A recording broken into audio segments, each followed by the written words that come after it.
லைஃப்ல வந்து ஹேப்பியான மூமெண்ட்லாம் கிடைக்குமான்னு கேட்டா கிடையாது. நம்பளா தான் உருவாக்கிக்கணும். அப்படி ஒரு ஹேப்பியஸ்ட் டேலாம் நம்பளா உருவாக்குனா மட்டும் தான் டிக்ஷனரியில ஆட் ஆகும். அந்த மாரி ஒரு நாள் தான் இது. ஒரு சின்ன பிளானோட தான் ஸ்டார்ட் ஆச்சு. ஒண்ணும் இல்ல, கொலீக்கோட வீட்டுக்கு போயிட்டு ஈவினிங் வந்து ஒரு மூவி வித் டின்னர் பிளான் பண்ணியிருந்தோம். அதனால கொஞ்சம் மார்னிங் ஏர்லியா பேலன்ஸ் ஒர்க்லாம் கம்ப்ளீட் பண்ணிட்டு ஒர்க்கும் கிளம்பியாச்சு. ரமதான்லாம் முடிஞ்சு நார்மல் ஷிஃப்ட் ஸ்டார்ட் பண்ணிட்டாலும் இன்னும் நார்மலா அந்த 8 ஹவர்ஸ் சர்க்கிள்குள்ள செட் ஆகறதுக்கு கொஞ்சம் டைம் எடுத்துட்டு இருக்கு. ஏன்னா அந்த ஷிஃப்ட்லேருந்து இந்த ஷிஃப்ட்டுக்கு கன்வே ஆகிறதுக்கு நமக்குன்னு ஒரு சில டைம்ஸ் எடுக்கும் இல்லையா? பட் செட் ஆகி தான் ஆகணும், ஆப்ஷன் கிடையாது. அதே மாதிரி இந்த பெரிய பெரிய வண்டியெல்லாம் பார்த்தா எத்தனை பேருக்கு பயமாக இருக்கும்னு சொல்லுங்கள். இப்போ எல்லாம் எனக்கு சின்ன வயசில் பயம். இந்த பொக்லின்லாம் பார்த்துட்டு ஸ்கூல் பஸ்லாம் விட்டு எங்கள் அம்மாட்ட அடி வாங்கின நாட்கள்லாம் இருக்குது. ஸோ நானும் ஒர்க் வந்து செக்இன் பண்ணிட்டு டே அப்படியே போச்சு. இந்த ஃப்ளவர் வந்து இந்த நாட்டோட தேசிய மலர்.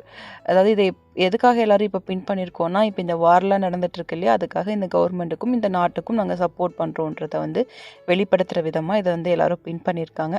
பிளான் பண்ண மாதிரி டின்னர்லாம் முடிச்சுட்டு நாங்களும் கிளம்பிட்டோம். நெக்ஸ்ட் வீடியோவில் பார்க்கலாம். சப்ஸ்கிரைப் பண்ணிக்கோங்க. பாய்.